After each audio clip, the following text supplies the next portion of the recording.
Hi, everyone. This is the SkyMind podcast, and today in our virtual studio, we have a man whose hairstyle became a brand and whose brain became a synonym for genius. Please welcome Albert Einstein. Albert, how do you like our year 2026? Hello, Nick. I'm delighted by your wireless earbuds. In my day, wires got tangled like a student's thoughts during an exam. But I see time still behaves the same way for you. It flies when you're on social media and stretches forever when you're waiting for a delivery driver. Speaking of time, that's your thing. Are you really saying time isn't what the clock on the wall shows? Exactly. Imagine you're sitting on a hot stove.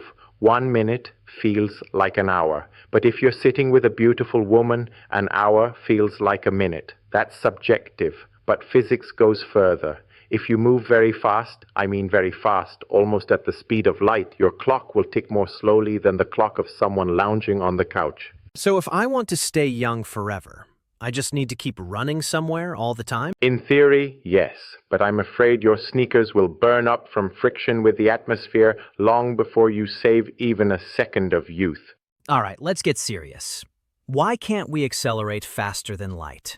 What kind of cosmic traffic cop is banning it? It's not about tickets. Imagine you're trying to push a shopping cart. The heavier it is, the harder it is to speed it up. As an object approaches the speed of light, its energy behaves like mass. You become heavier for the universe in terms of inertia.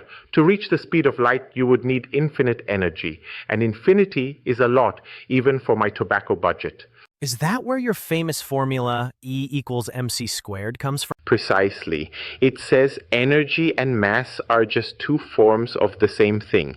Mass is extremely compressed energy. If you could fully unzip 1 gram of your smartphone, you'd have enough energy to power an entire city for months. Okay, speed makes sense. But then you came up with general relativity. People say it's about space being curved? Picture a bedsheet stretched tight over a bed. Put a watermelon in the center and the sheet sinks. If you roll a tennis ball nearby, it won't go in a straight line. It will curve around the watermelon. Gravity is not an invisible rope pulling Earth toward the sun. Space itself bends under the sun's mass, and Earth simply slides along that dent. So the universe is basically a giant trampoline.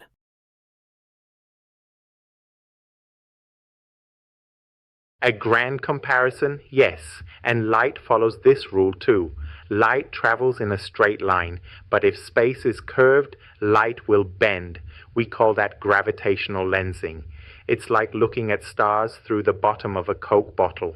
Albert, this sounds awesome, but how does it help me buy bread or get to work? My dear friend, without my equations, the GPS on your phone would drift by about 10 kilometers per day. Satellites orbit high up, where gravity is weaker and they move fast. Their time runs differently than time on Earth. We have to adjust their clocks constantly, accounting for relativity, so you can find the nearest coffee shop. No way. So relativity is literally my navigation app. Exactly. Without physics, you'd always turn the wrong way. Albert, thank you. That was the clearest explanation of my life. What advice would you give SkyMind viewers? Never stop asking questions. Imagination is more important than knowledge. And please don't believe every quote you see next to my face on the internet. I didn't say half of them. Noted. Friends, write in the comments which theory we should break down next.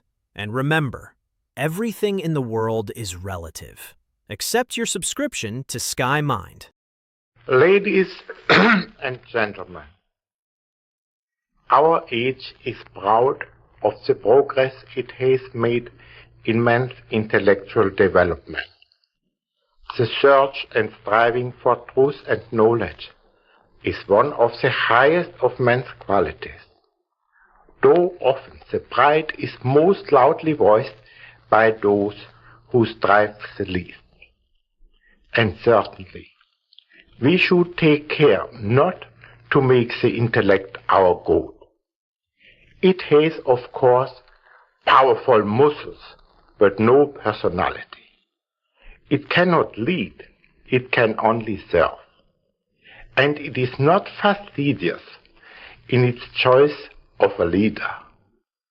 This characteristic is reflected in the qualities of its priests, the intellectuals. The intellect has a sharp eye for methods and tools, but is blind to ends and values. So it is no wonder that this fatal blindness is handed on from old to young, and today involves a whole generation. Albert Einstein, 1943.